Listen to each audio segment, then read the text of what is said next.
Bonjour, bonjour à vous. Bonjour Emma Becker. Bonjour.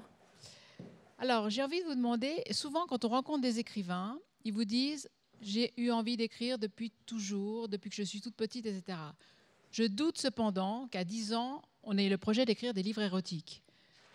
Alors, comment ça s'est passé pour vous, en fait? Est-ce que vous avez eu l'envie d'écrire d'abord et ensuite les choses se sont précisées? Ou est-ce que c'est venu plus tard? Écoutez, je vais un peu vous décevoir. Je fais partie des gens qui, effectivement, ont toujours plus ou moins écrit. Alors, ce n'était pas toujours des récits du même tonneau. Ceci dit, ça a commencé assez tôt parce que je dirais que mon envie d'écrire est venue quand j'ai commencé à lire un livre d'un Américain qui s'appelle Nicholson Baker et qui écrivait, qui a sorti en 96 un bouquin qui s'appelait Le Point d'orgue, qui était un très beau livre que je ne décrirais pas forcément comme érotique, mais il y avait beaucoup de scènes qu'il était. Et je me souviens de le lire et de ressentir des choses que je n'avais jamais ressenties. Et j'ai eu, à partir de ce moment-là, très envie d'écrire le même genre d'histoire et de faire ressentir le même genre de choses. Je trouvais que c'était une sensation extraordinaire, le désir, la convoitise. Et c'est comme ça que j'ai commencé à écrire. Alors en quoi l'érotisme, enfin la littérature érotique, a quelque chose de particulier, par exemple par rapport à la littérature traditionnelle ou dans un autre genre? Bah, personnellement, j'y trouvais une forme de contemplation qui est devenu mon langage. J'ai toujours trouvé ça très amusant de décortiquer les dynamiques du désir, de décortiquer cette étincelle qui fait qu'on a envie d'être en contact les uns avec les autres. Je trouve que quand on parle de désir, quand on parle d'érotisme, on parle de bien plus que ça. En réalité, on parle de la solitude immense que ça représente d'être humain, de vivre cette existence-là. Et le désir me semble une tentative désespérée et très émouvante, très touchante, d'amenuiser cette solitude en se frottant à l'autre. Après, je pense que c'est aussi pour moi un vice, enfin c'est une forme de... Enfin un vice, c'est mon petit plaisir coupable à moi, c'est comme ça que je me retrouve dans un monde que je crée de toutes pièces et dans lequel je peux évoluer à ma guise. Mais ça a toujours été pour moi un exercice plein de joie et sans cesse renouvelé. Voilà. Alors est-ce que vous avez eu des influences en plus de l'auteur que vous mentionnez tout à l'heure? Oui, alors j'ai commencé par Nicholson Baker et puis ensuite je suis passée par tous les grands noms de l'écriture érotique qui sont quand même majoritairement des noms d'hommes. Mais j'ai été très, très marquée par exemple par Régine Deforge quand j'avais 13-14 ans. La bicyclette bleue, ça a été l'un de mes grands frissons érotiques d'adolescence. Et puis ensuite j'ai fait la connaissance de Françoise Ray, qui était une écrivaine érotique dont on parlait beaucoup dans les années 80, un peu moins maintenant, mais qui employait un langage qui me touchait beaucoup parce qu'il était complètement aux antipodes du langage qu'on autorise généralement aux femmes dans l'exercice de la littérature érotique. Selon moi, on cantonne souvent les femmes à un langage plein de périphrases, plein de métaphores, et Françoise Ray était au contraire elle utilisait un langage sans embâge, et il n'y avait pas justement toute cette espèce de ce côté chichiteux qu'on retrouve bien souvent dans l'écriture érotique des femmes, enfin, c'est-à-dire le langage qu'on a voulu pour elles. Donc j'ai été très marquée par ces auteurs-là, mais très marquée également par la BD. La BD, qu'elle soit érotique ou non, reste encore une référence très forte, c'est-à-dire que j'écris beaucoup en pensant à ce que ça donnerait si c'était mis en image. C'est les images qui viennent avant l'écriture presque. Les images, les odeurs, les sensations, mais c'est vrai que j'ai grandi entourée de BD et que ça, c'est souvent, voilà, quand j'écris une scène, je me demande souvent ce que ça donnerait si c'était des bulles, si c'était des dessins, beaucoup plus que le film par exemple, que le cinéma avec lequel j'ai beaucoup moins de rapport. La BD pour moi, ça a vraiment été une imagerie précieuse. Et en fait, pourquoi vous n'en écrivez pas? Je suis très mauvaise en dessin. Mais vous pourriez être scénariste? Ah mais j'y pense. J'ai beaucoup de projets en ce sens-là. Bon, il faudrait peut-être qu'au bout d'un moment, je fasse quelque chose pour les mettre voilà, pour en faire quelque chose. Mais c'est effectivement mon rêve de faire une BD ou un roman graphique. Je reviens juste à la question précédente. Becker, en fait, je crois que c'est un pseudonyme. Oui. Et qui vous a été inspiré par Nicolas Becker? Ça s'écrit pas pareil? Alors non, c'est une coïncidence. En fait, ma grand-mère est allemande et son nom de famille, c'est Pannenbecker. Et comme Pannenbecker était un petit peu long, j'ai juste pris le Becker de la fin et voilà. Donc c'est un curieux hasard. C'est un curieux hasard, effectivement. Voilà, peut-être que c'est comment dire, que je m'en suis pas rendu compte, que c'était inconscient, mais c'est vrai. On m'a souvent fait la réflexion. Alors, Odile l'été est votre 5e livre. Et en fait, c'est une commande. Oui, tout à fait. Donc, en quoi cela change le projet, d'une certaine manière, ou l'écriture? Ça le change beaucoup parce que je n'ai jamais, avant d'écrire Odile, je n'avais jamais signé de contrat avant d'avoir déjà un livre à mettre sur la table. Donc là, c'était la première fois que je me retrouvais sous cette pression de devoir trouver une histoire, de devoir voilà, faire quelque chose en un temps imparti, dans un format imparti. Et j'ai trouvé ça très vivifiant. Enfin, en tout cas, ça m'a obligée à me mettre à ma table de travail et à vraiment trouver une idée. Et comme le parti pris de cette édition, de cette collection montée par Vanessa Springora, était de raconter un érotisme qui essayerait de se dégager un petit peu du prisme du regard masculin, c'est-à-dire des schémas habituels de l'érotisme, ça a été l'occasion pour moi d'évoquer quelque chose dont je ne parle jamais, alors que ça a vraiment été une partie énorme de ma construction affective et sexuelle, que sont les femmes, que sont voilà, l'amour des femmes, les relations que j'ai pu avoir avec des femmes quand j'étais très jeune et puis pendant mon adolescence. Et je me suis posé la question en revenant sur mes expériences passées, quand ça a été tellement fluide et tellement naturel pour moi d'avoir des relations avec les femmes, pourquoi a-t-il fallu que je tienne comme ça mordicus à avoir des relations avec des hommes dont j'ai depuis le début, depuis que j'ai commencé à avoir des relations avec des hommes, j'ai quand même un souvenir d'adversité, de lutte de pouvoir qui font que les relations sont quand même beaucoup moins évidentes que ce que j'ai pu connaître avec des femmes. Et donc ça m'intéressait de savoir si finalement, chez moi, cette attirance pour les hommes est quelque chose qui m'a été appris, quelque chose auquel on m'aurait formaté, ou est-ce que c'est réellement un goût indisciplinable?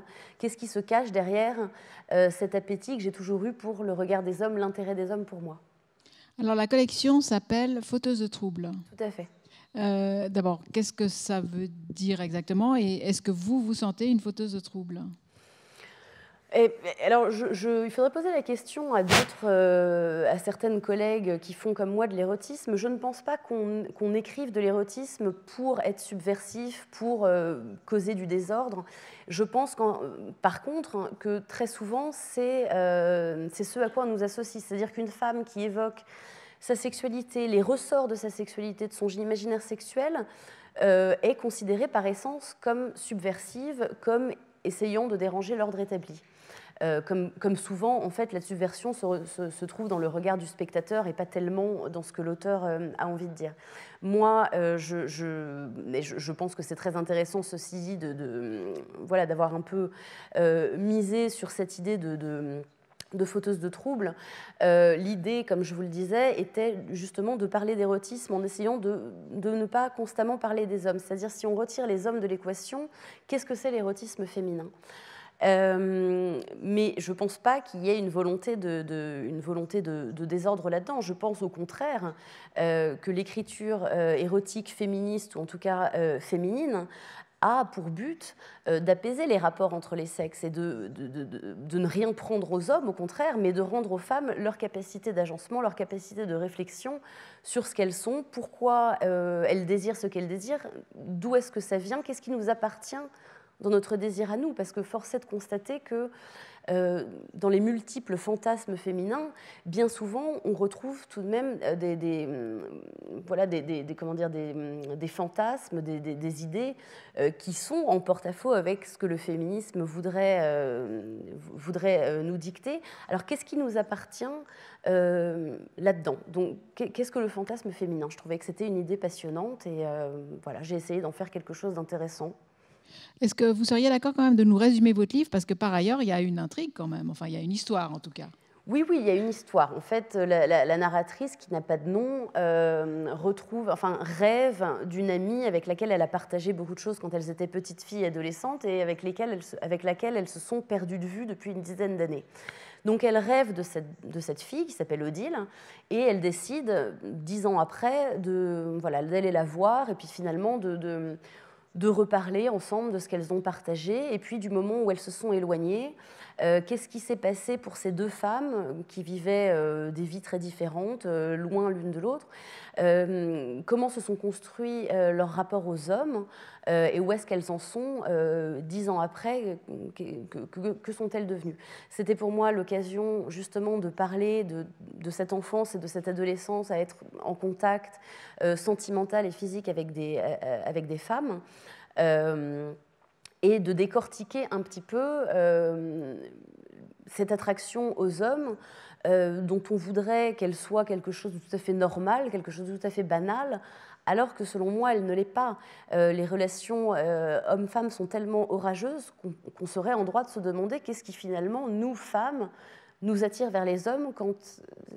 voilà, c'est quand même pas ce qu'il y a de plus simple au monde que d'être en relation les uns avec les autres, que d'être sexuellement satisfaits, intéressés l'un par l'autre. Donc voilà, je fais un très mauvais résumé, mais c'est à peu près l'idée. Non, mais le titre de notre rencontre, c'est « Pouvoir, émancipation, érotisme ». Oui. Alors, c'est tout un programme. Voilà. Qu'est-ce que ça veut dire en général et votre livre en particulier, en quoi il correspondrait à ces trois mots? Le pouvoir, pour moi, a toujours été... c'est ce que je vous disais, c'est-à-dire à partir du moment où j'ai commencé à avoir des rapports avec les hommes, je me suis rendu compte que on n'était pas du tout les uns les autres sur un pied d'égalité, que vraiment... Moi j'ai connu, à l'époque à laquelle j'ai commencé à avoir des rapports avec les hommes, on n'était pas du tout dans une ambiance post-68 comme celle de Catherine Millet, où tout le monde baisait les uns avec les autres dans une ambiance très bon enfant, dans une espèce de recherche du plaisir. Alors je ne dis pas que c'était toujours comme ça, mais en tout cas...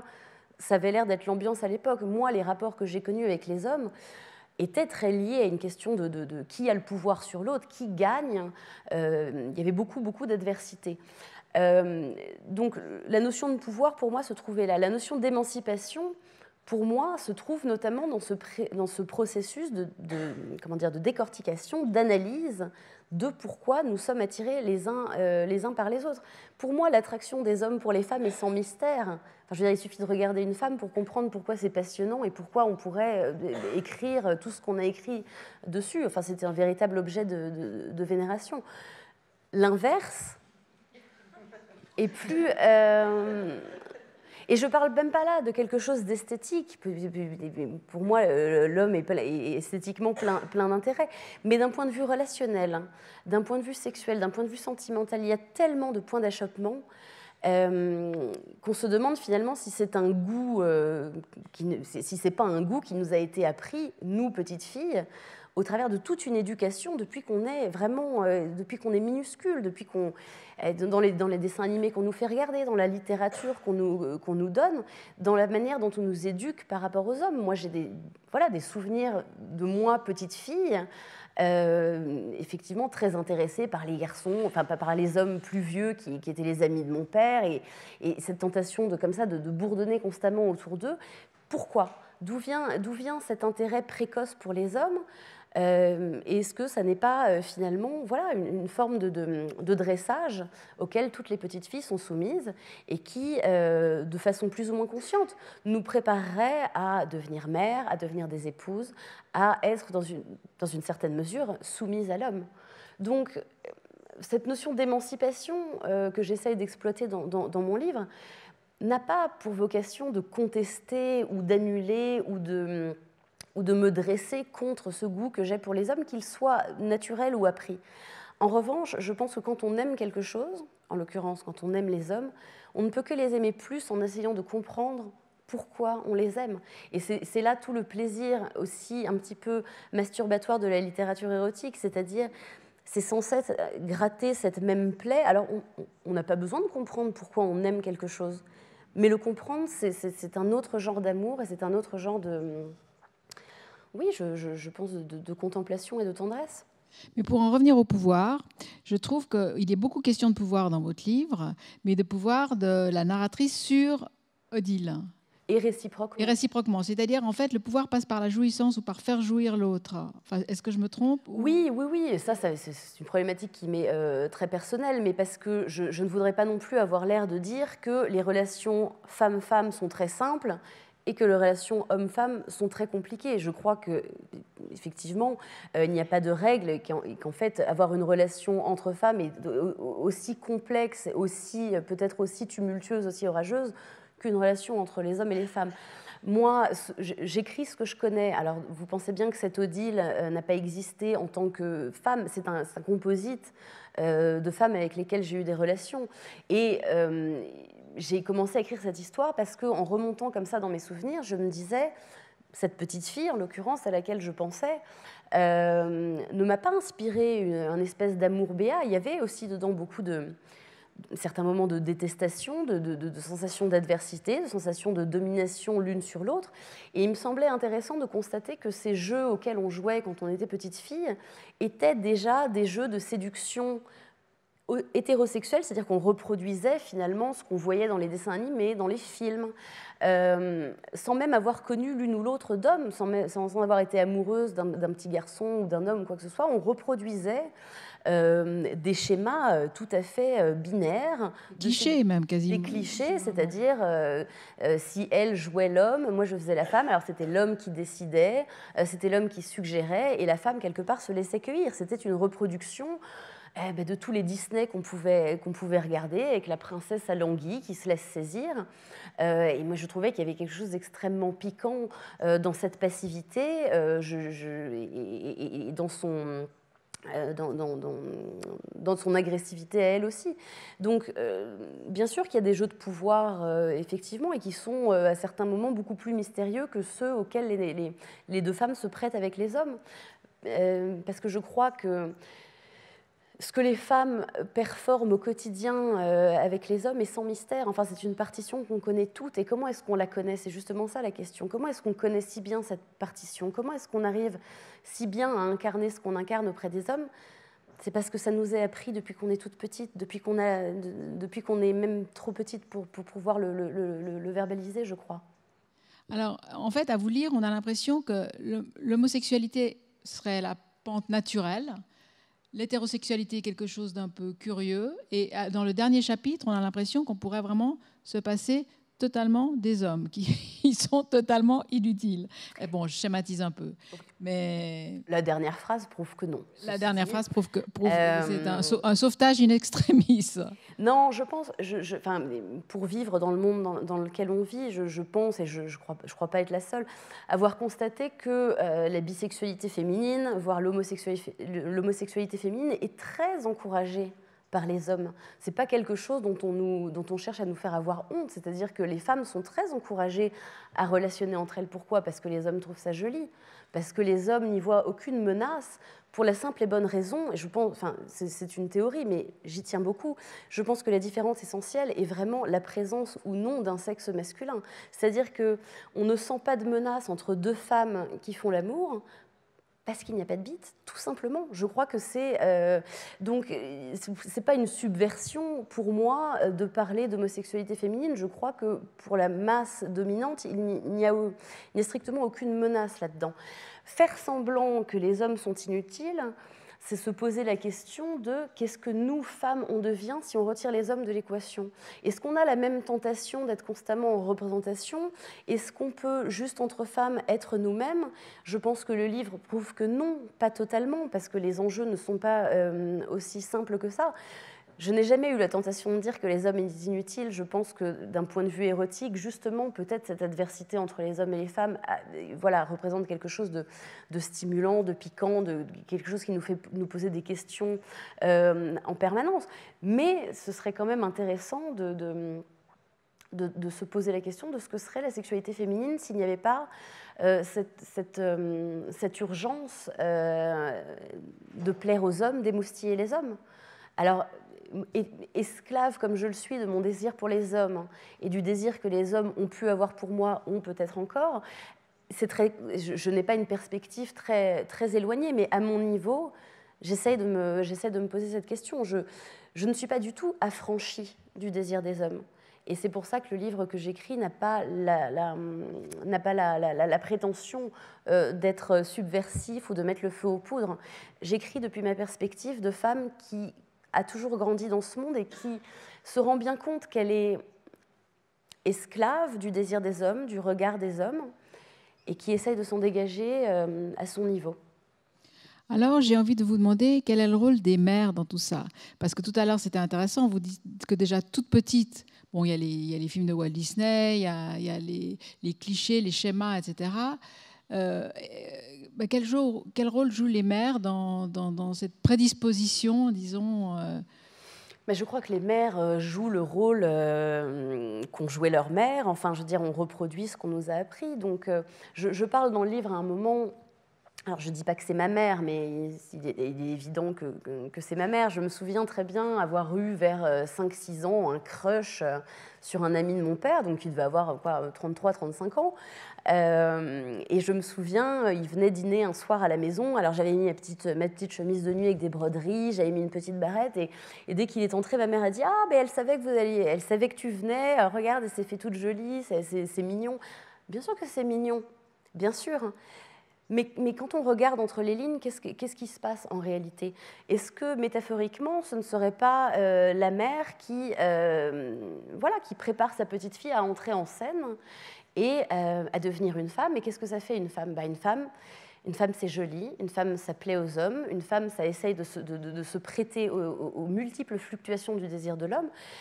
Mais je n'ai pas envie d'accabler les femmes parce que je crois que nous grandissons toutes dans cette espèce de cage dont on n'arrive pas toujours à prendre conscience. Et quand on en prend conscience, comment est-ce qu'on fait pour s'en dégager? Je ne fais que décrire un système dans lequel on a tous grandi, tant bien que mal. Moi, je suis devenue ce que je suis devenue. Si j'avais eu peut-être de combativité ou plus de rage en moi, j'aurais écrit un livre tout à fait différent. Le fait est que c'est un système dans lequel je me suis très longtemps sentie très bien parce que je parlais le langage des hommes, je le connaissais, je savais ce qu'on attendait de moi. Je savais quelle pirouette on attendait de moi, c'était un rôle que je connaissais par cœur.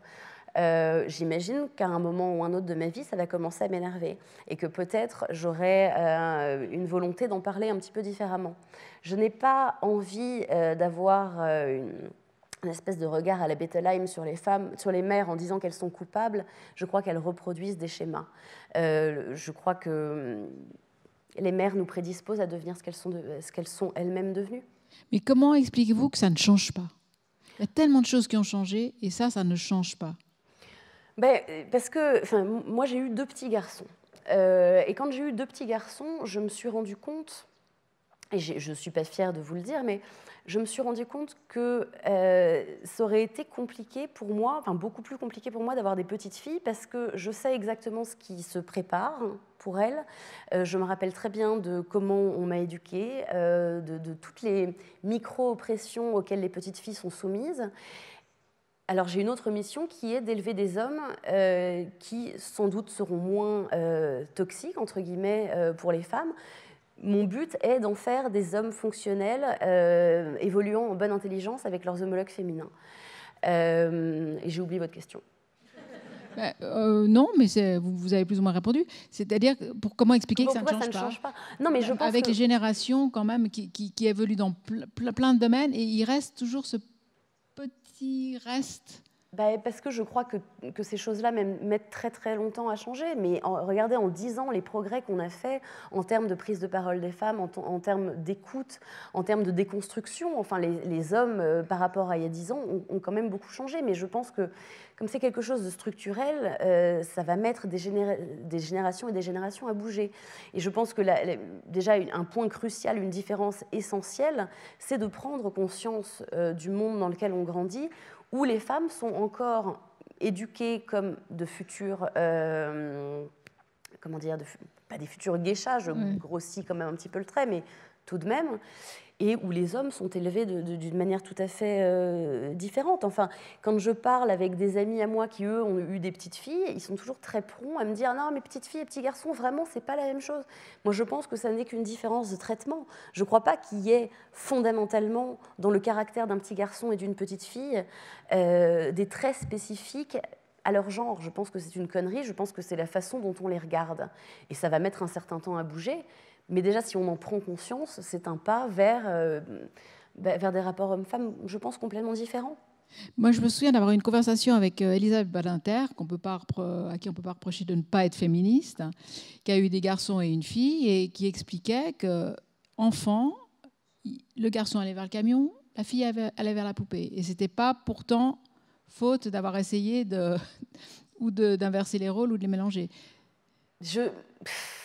Je sais pas. Moi, j'ai des petits garçons qui jouent aussi bien avec des camions qu'avec des poupées. Je pense qu'il y a quelque chose de très rassurant dans le fait de voir un petit garçon jouer avec un camion, une petite fille avec une poupée.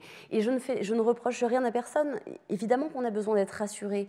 Bien entendu que ces schémas sont confortables parce qu'on vit dedans depuis des générations et des générations, pour ne pas dire des millénaires, et qu'on a beaucoup de mal à quitter le confort, qu'on a beaucoup on a beaucoup de mal à reléguer ses habitudes pour aller dans un terrain inconnu qui est celui de comment est-ce qu'on fait pour éduquer les petits garçons et les petites filles pareil. C'est une bataille constante contre notre propre éducation, contre ce qu'on nous a appris.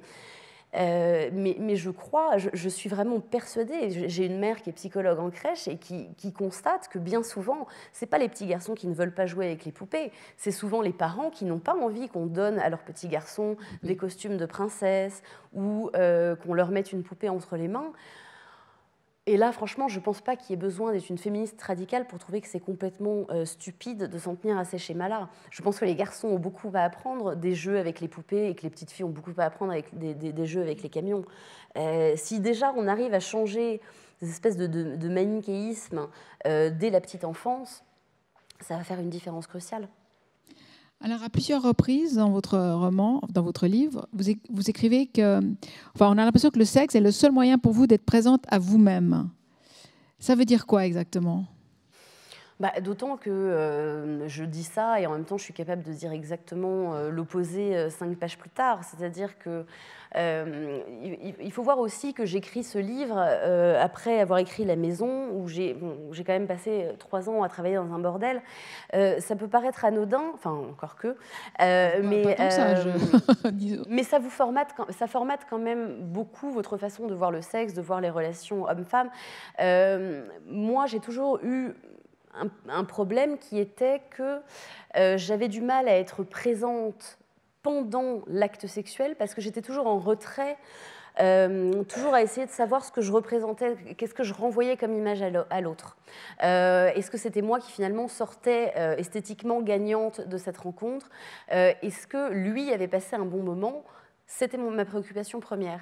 Et ça a été, et c'est encore toujours un travail pour moi que d'être présente au moment où je suis en train de faire l'amour. C'est déjà parce qu'il y a cette espèce de disposition d'esprit, je pense, de personne qui écrit, qui fait que, quoi que je fasse, de toute façon, je suis toujours un petit peu en retrait parce que je suis toujours en train de voir s'il n'y a pas moyen de tirer de cette anecdote un enseignement.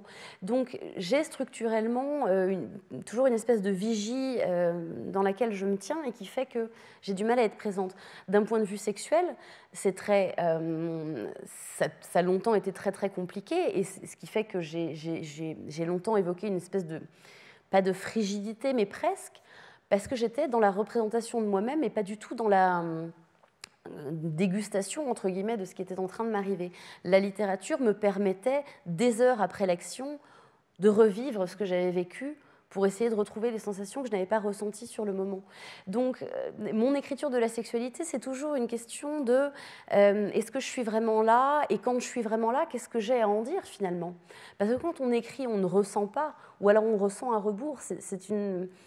C'est une position assez spéciale dans sa propre existence. Je pense que tous les écrivains peuvent dire ça, de Oui, tout. probablement.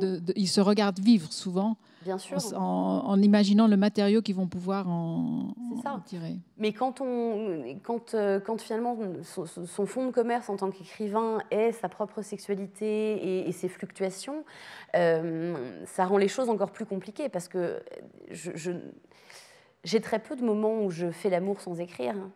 Non pas que je le fasse en même temps, mais disons que j'ai toujours la sensation qu'au-delà du plaisir physique ou du déplaisir d'ailleurs, ou de l'indifférence complète, il peut se passer des choses très intéressantes qui vont bien au-delà de la sexualité, c'est-à-dire des moments où véritablement l'autre s'ouvre à vous et c'est presque dénué de toute tension érotique, c'est juste quelque chose de très touchant et de très vrai sur ce que c'est que d'être humain. Donc tout est très mélangé dans ma tête.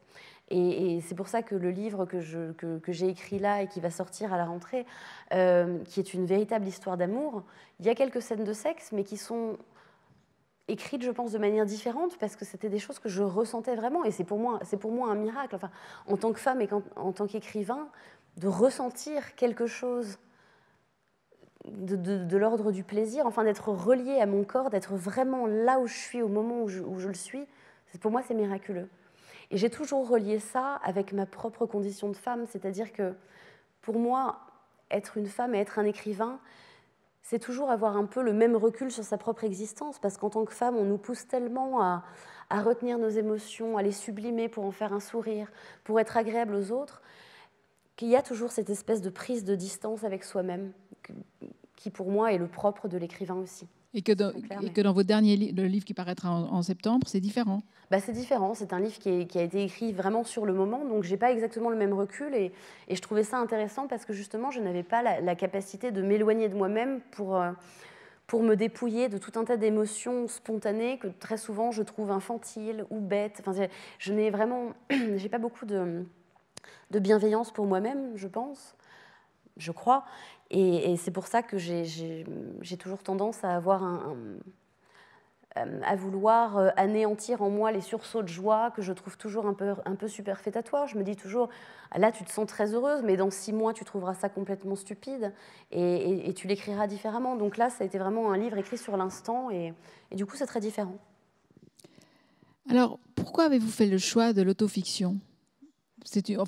Vous êtes vraiment entre le roman et la fiction, mais quand même, on sent qu'il y a beaucoup de vous dans les livres que vous écrivez. Oui, enfin... C'est une question d'inspiration, d'honnêteté, Est-ce que c'est une décision ou c'est venu naturellement ? Je pense que ça a commencé à venir au moment où je me suis rendu compte de cette division en moi. Et écrire sur moi, c'était une façon de courir après cette vérité de moi-même qui m'échappait. D'autre part, j'aime beaucoup la fiction pure. Moi, je suis une grande lectrice de Stephen King, enfin, de Lovecraft. J'aime beaucoup. Donc, j'aime l'imagination chez les autres, mais j'ai toujours l'impression que les meilleures histoires de fiction ont déjà été écrites. Et je trouve que la vie réelle est pleine de moments où on se dit mais on n'a pas besoin de fiction quand il nous arrive des choses comme ça. Enfin, la vie est tellement pleine de surprises et de cocasseries que parfois je trouve que la fiction est presque inutile. Et puis je pense que j'écris aussi parce que j'aime l'idée de pouvoir raisonner dans les personnes qui me lisent, même si c'est qu'une seule personne. J'écris toujours en me disant il y a bien une ou deux cinglés à qui ça parlera, enfin qui pensent comme moi et qui, à un moment, se sentiront moins seuls, parce que pour moi, le grand drame de cette vie, c'est quand même cette solitude en permanence. Enfin, on est toujours seul. Et cet intérêt pour l'érotisme, c'est aussi parce que quand on est comme ça avec une personne et qu'on est en train de faire l'amour ou d'essayer de le faire, c'est un moment où on ne se sent pas être seul. Et qu'on ne se méprenne pas. Moi, j'aime beaucoup être seule. J'aime beaucoup ma solitude, parce que c'est comme ça que je travaille aussi. Mais c'est quand même terrible. Enfin, c'est ça le vrai drame, je crois. Et quand on écrit, eh ben, on crée comme ça tout un tas de petits ponts entre les gens. Et je sais pas, c'est merveilleux. Enfin, c'est un beau métier, quoi. Est-ce qu'on s'expose davantage lorsqu'on écrit un roman érotique qu'un roman traditionnel? Non, oui, oui, dans le sens où ça fait où ça fait ricaner les gens et où en fait les gens étant très mal à l'aise avec le récit du corps et puis tous les côtés un peu baroques de la sexualité, parce que la sexualité n'est pas seulement excitante, elle est très très drôle. Enfin, je veux dire, c'est quand même drôlatique, quoi. Quand ça fait pas plaisir, ça peut toujours faire rire. Hein. Enfin, je suis toujours partie de ce principe-là. Donc oui, probablement qu'on s'expose plus, mais moi j'ai la sensation de m'exposer beaucoup plus quand je parle par exemple de mon grand-père en train de mourir dans L'Inconduite, dans mon avant-dernier bouquin. J'ai l'impression de beaucoup plus m'exposer qu'en parlant des moments où je retrouve des mecs dans des parcs à Berlin, parce que je crois que cette idée de rencontrer des mecs dans des parcs, enfin de toutes ces aventures sexuelles, toutes ces espèces de petits frissons qu'on se construit pour soi, sont des choses qu'on partage avec l'humanité entière. En fait, c'est pas quelque chose de tellement spécifique. Par contre, le deuil, la solitude extrême d'être en train de perdre quelqu'un et de savoir que vous pouvez bien le raconter comme vous voulez. Les gens, quand ils lisent que vous êtes en train de perdre votre grand-père, bien souvent, il y a une espèce de... Oui, ben, on hausse les épaules, c'est tout à fait naturel de perdre un grand-père. C'est très compliqué de partager, par contre, cette extrême solitude et le fait de se sentir complètement démuni. Dans la sexualité, il y a quelque chose de joyeux, il y a un espèce de pétillement qui fait que on se sent vivant, on se sent heureux. Par contre, d'être face à la mort, face au deuil, face à la souffrance, je trouve ça beaucoup plus impudique. Ou parler d'argent, par exemple, c'est beaucoup plus impudique pour moi que de parler de sexe. Mon éducation, ma bonne éducation, encore une fois. Est-ce que, en matière d'érotisme, et en matière de littérature en général d'ailleurs, vous pensez qu'il y a une écriture féminine et une écriture masculine? Oui, bien sûr, ce serait hypocrite de dire le contraire. Je crois que la littérature érotique, notamment, a été très très très longtemps trustée par les hommes. Mais il faut voir aussi ce que les hommes en disaient. Enfin, je veux dire, de quoi parlent les hommes quand ils parlent d'érotisme? Quand j'ai écrit L'Inconduite, j'ai eu beaucoup d'hommes qui sont venus me voir en me disant « Moi, j'aime bien ce que vous écrivez parce que vous n'êtes pas dans un féminisme combatif. » Alors, les hommes lisent ce qu'ils ont envie de lire, bien entendu. Mais on m'a dit aussi, vous savez, hein, si un homme écrivait le quart de ce que vous écrivez, dis donc, ça ferait scandale. Mais les hommes ont écrit bien plus que le quart de ce que j'ai écrit. La différence, c'est effectivement, quand les hommes parlent d'érotisme, ils parlent rarement de solitude et de frustration. Très souvent, c'est un empilement d'exploits, de conquêtes.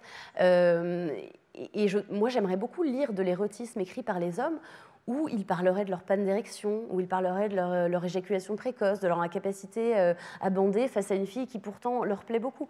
Il faudrait que les hommes exploitent la faiblesse et la solitude de la sexualité masculine, parce qu'ils sont toujours très prompts à dire qu'on parle d'eux comme des espèces de bites sur pattes, mais on sait très bien, les femmes savent très bien que ça n'est pas la vérité. La différence, c'est qu'ils ne parlent, eux, que de ça, que de puissance sexuelle. Et je crois que les femmes, quand elles parlent d'érotisme, sont beaucoup moins liées au corps, elles sont beaucoup plus dans les sensations, dans ce que ça leur évoque, elles sont beaucoup plus finalement dans une décortication de leur désir, de ce fourmillement qu'on sent monter en soi et dont on ne sait pas à quoi il est relié.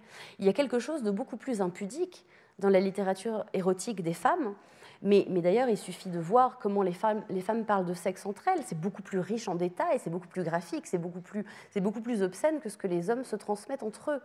Parce que je crois, on a voulu la sexualité des femmes très complexe, à tel point qu'elle l'est devenue même pour nous. Moi, c'est pour ça que j'ai commencé à écrire sur le sexe aussi, c'est parce que j'y comprenais pas grand-chose. Je comprenais pas pourquoi, dans les bouquins de Sade, les femmes, en un claquement de doigts, avaient joui 7 fois, et pourquoi, dans la réalité, c'est pas vraiment comme ça. Pourquoi elle est où, la différence? Est-ce que ce serait pas parce que Sade étant un homme, et les hommes ayant constamment des fantasmes absolument ahurissants sur les femmes, Sade a voulu ces femmes multi-orgasmiques, mais en réalité, on peut l'être, mais encore faut-il qu'on nous en donne la possibilité. Et je crois que cette analyse de soi que font les femmes en parlant de littérature érotique est aussi une tentative de faire comprendre aux hommes comment ça fonctionne et à quel point, au fond, ça n'est pas si compliqué que ça. Il suffit simplement d'être dans la contemplation du désir et du plaisir de l'autre. Et c'est quelque chose, encore une fois, qu'on apprend beaucoup plus aux femmes qu'aux hommes, à qui on apprend à maîtriser leur vigueur, leur puissance sexuelle, mais on leur apprend beaucoup moins, je pense, à être dans la contemplation, qui pour moi est absolument miraculeuse, du commencement du plaisir et de son développement. Enfin, il n'y a pas d'autre activité plus amusante que ça, je trouve. Enfin, non, je ne vois pas là tout de suite maintenant. Alors, les féministes vous ont pas mal malmené. Et qu'est-ce qu'elles vous reprochent exactement? Ça dépend de quelle féministe, parce que je pense que... au moment de la maison, donc au moment de ce bouquin que j'ai écrit sur mes 3 ans dans un bordel à Berlin, j'ai eu beaucoup maille à partir avec des féministes radicales. Alors, sachant que c'était en 2019, maintenant les féministes radicales ne sont plus du tout les mêmes qu'en 2019. Moi, je parle en l'occurrence des féministes abolitionnistes qui, selon moi, infantilisent beaucoup les femmes en essayant de les protéger, certes, mais en leur retirant leur capacité de décision sur leur sexualité et ce qu'elles en font. Et je crois que dans ce sens, ces féministes radicales-là, abolitionnistes, remplissent à peu près la même fonction que les masculinistes, qui est de dire aux femmes, mais de toute façon, vous n'avez aucun pouvoir sur votre sexualité, sur votre imagination, parce que tout est depuis le début régenté par les hommes au point que vous ne vous en rendez pas compte. Donc en fait, dans l'esprit de ces féministes-là, il n'y a aucune porte de sortie possible pour les femmes, à moins d'être constamment dans une bataille constante contre soi, contre son éducation. Donc, partant de ce principe, quand est-ce que nous, les femmes, quand est-ce qu'on nous fout la paix, en fait? Quand est-ce qu'on a le droit de se poser et d'apprécier les choses pour ce qu'elles sont, sans être constamment en train de se demander si ce fantasme-là, c'est nous qui l'avons conçu pour nous-mêmes, ou si on est en train de métaboliser la violence intrinsèque du système patriarcal dans lequel on vit. Ceci étant dit, moi, je me considère comme féministe.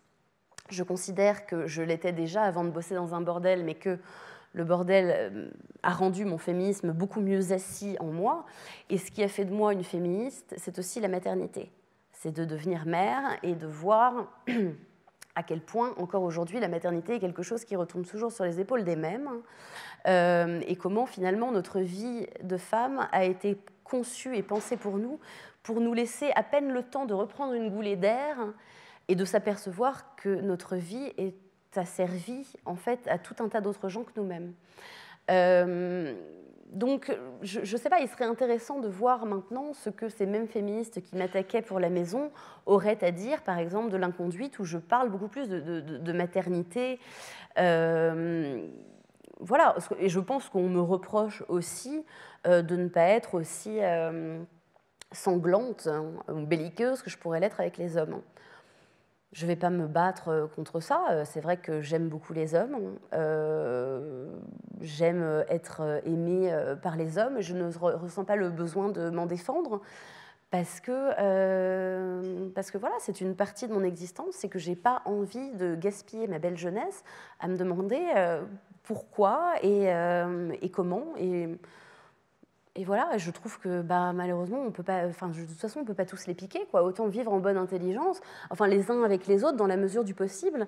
Et je crois que ça n'est un service à rendre ni aux hommes ni aux femmes que d'être constamment dans une remise en question de notre attirance les uns pour les autres. Mais est-ce que vous vous êtes senti concerné par le mouvement MeToo, ou c'est quelque chose... Mais bien sûr, mais comment ne pas se sentir concerné par ça?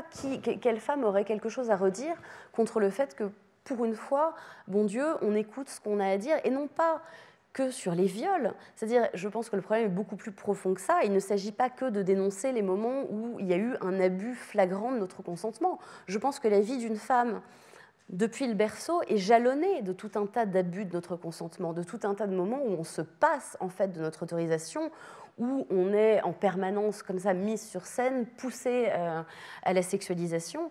C'est ça le véritable, ce qu'essaye pour moi en fait de dénoncer ce mouvement MeToo, c'est qu'il n'y a pas un moment dans une vie de femme où on n'est pas en permanence sexualisé et brutalisé d'une manière ou d'une autre. Demandez à n'importe quelle fille, je pense qu'on a toutes connu ces moments où des hommes beaucoup plus âgés nous regardent d'une façon voilà, qui ne devrait même pas leur venir à l'esprit.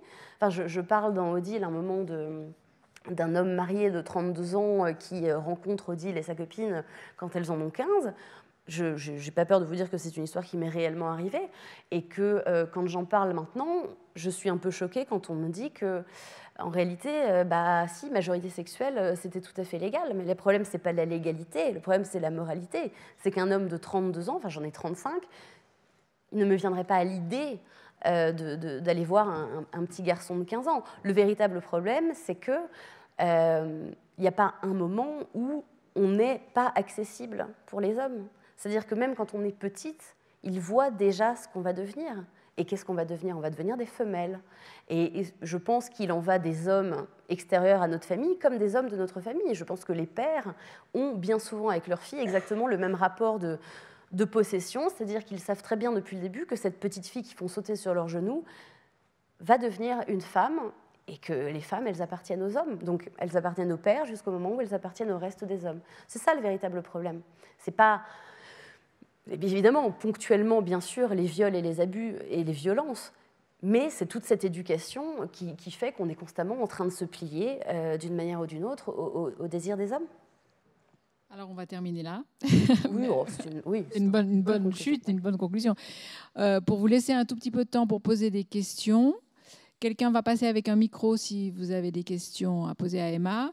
Et ensuite, tout de suite après la rencontre, Emma dédicacera son livre à l'étage au-dessus. Voilà. Merci beaucoup. Merci Emma. Merci à vous.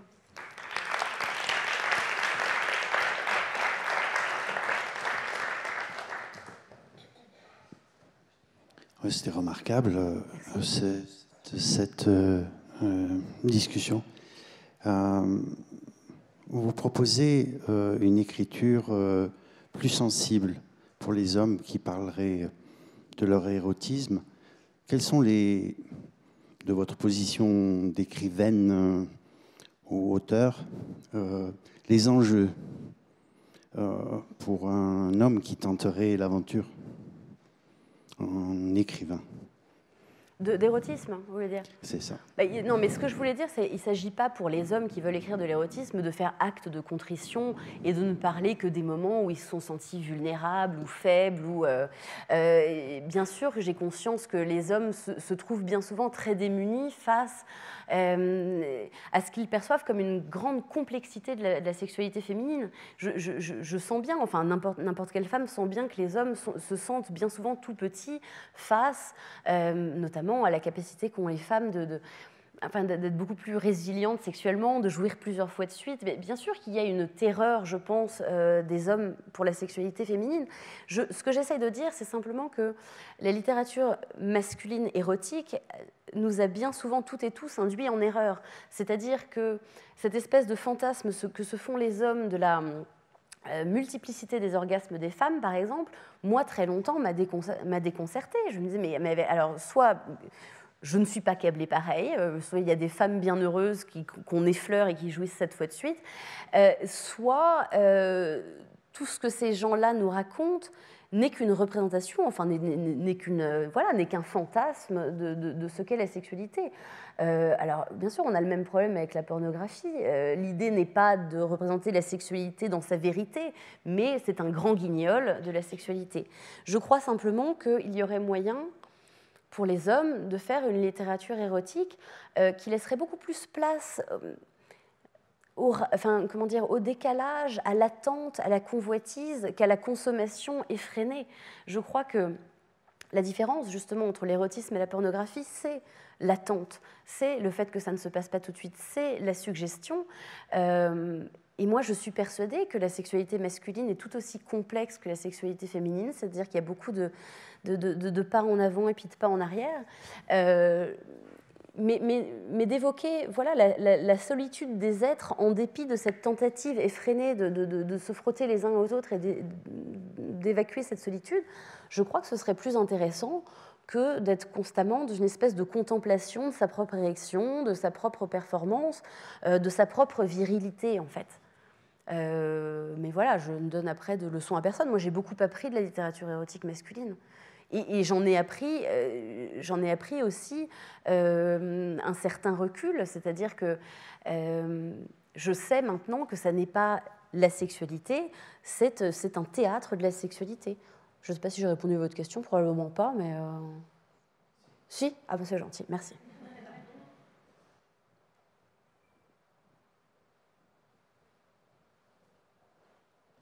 Peut-être, Emma, en attendant que quelqu'un d'autre pose une question, vous pourriez nous donner quelques titres de bibliothèque, une sorte de bibliothèque idéale. Donc on a Nicolas Becker. Alors Nicholson Baker. Comment il s'appelle? Nicholson Baker, qui est un auteur américain. Et moi, je vous conseille Vox, qui est la très belle histoire d'un homme et d'une femme qui se rencontrent sur une ligne de téléphone rose et qui, en fait, c'est un dialogue ininterrompu pendant quelques heures au téléphone, où ils parlent justement de sexualité, de ce que ça représente pour eux, de masturbation, d'imagination. C'est très, très beau. Et le point d'orgue, c'est absolument magistral. Et ça a beau être un bouquin écrit par un homme, à une époque où on n'avait pas la même urgence de déconstruction, d'inclusivité, c'est pour moi l'un des textes les plus intéressants écrits sur le clitoris. Et c'est quand même assez étonnant que ce soit un homme qui lui donne naissance.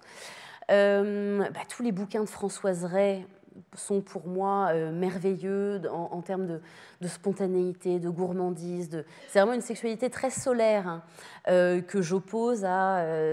voilà, parce qu'on a plein de livres érotiques très très graves. Par exemple, Bataille, que j'ai beaucoup lu. Bon, c'est quand même un peu de la littérature de Curton, quoi. Enfin, c'est très sentencieux. Et puis après, il y a évidemment les 11 000 verges d'Apollinaire, qui est un peu une farce, mais qui est un peu une sorte de 120 journées de Sade, mais très très drôle, plein d'images. Il y a André-Pierre de Mandiargue, qui a écrit L'Anglais décrit dans le château fermé, qui est aussi un bout de littérature un peu à la Huysmans, très bien travaillé, très bien troussé. Et puis tout ce qui est, voilà, encore une fois, en termes de BD, moi j'ai beaucoup appris aussi de Reiser, par exemple, de Jean-Marc Reiser, qui faisait beaucoup de couvertures pour Harakiri, pour Charlie Hebdo, mais qui, pour moi, parle des femmes et parle de sexualité avec un humour et une tendresse qu'on voit assez rarement. Il est à préciser qu'il était très copain avec Alice Schwarzer, qui est une féministe radicale, mais très très radicale, allemande, qui, je pense, n'a pas du tout aimé la maison, mais qui était capable d'être amie avec un homme comme Reiser, qui n'était pas le dernier à dessiner des bites et des chattes, et qui le fait avec un brio absolument étonnant. Qu'est-ce que je peux vous conseiller d'autre Anaïs Nin, par exemple, est-ce que c'est... Alors Anaïs Nin, j'y suis venue tard, parce que pour le coup, il y a pour moi pas mal de ce que j'appelle un peu le côté chichiteux de la littérature érotique féminine, mais quand on voit l'époque à laquelle ça a été écrit, c'est vrai que c'est franchement admirable. J'aime beaucoup, notamment un bouquin de Françoise Ray sur l'histoire d'Henri Miller et Anaïs Nin quand ils étaient ensemble à Paris, qui s'appelle La jouissance et l'extase. Très beau livre. Et je dois dire que récemment sont ressorties les lettres qu'Anaïs Nin et son père, Joachim Nin, s'envoyaient, parce qu'il est à savoir que Anaïs Nin et son père ont eu une véritable relation incestueuse. Il faut dire que c'était aussi à l'époque de la psychanalyse sauvage, où les psychanalystes, ne sachant pas encore comment gérer le complexe d'Oedipe, ont pu à certains moments encourager leurs patientes justement à satisfaire cette attirance au père. Et bien, ça donne des correspondances qui sont pas toujours faciles à lire, mais qui sont vraiment étonnantes et ahurissantes. Donc ça, c'est très intéressant à lire. Mais bon, c'est pas non plus ce qu'il y a de plus solaire, je dois dire. Non, mais voilà, mes textes de référence, c'est vraiment Nicholson Baker et Françoise Ray, et puis la très belle Bicyclette bleue de Régine Deforge. Voilà, moi j'ai grandi avec François Tavernier, et pour moi c'était l'homme de ma vie. Ce type dont on ne sait pas trop s'il est collabo ou résistant, mais ce type qu'on déteste, mais par lequel on est très attiré en même temps, ça a été la pierre angulaire de toute ma sexualité d'adolescente. Régine Deforge, qui était éditrice de livres érotiques. Oui, tout à fait, oui, qui était l'une des grandes prêtresses de la littérature érotique, c'est vrai. Voilà, mais je ne veux pas vous retenir trop longtemps non plus. Une question encore ou on va à la signature? Nous avons parcouru le sujet Voilà, j'ai de dit ce que manière j'avais à dire. exhaustive. Bon, bah, merci beaucoup. Merci à vous.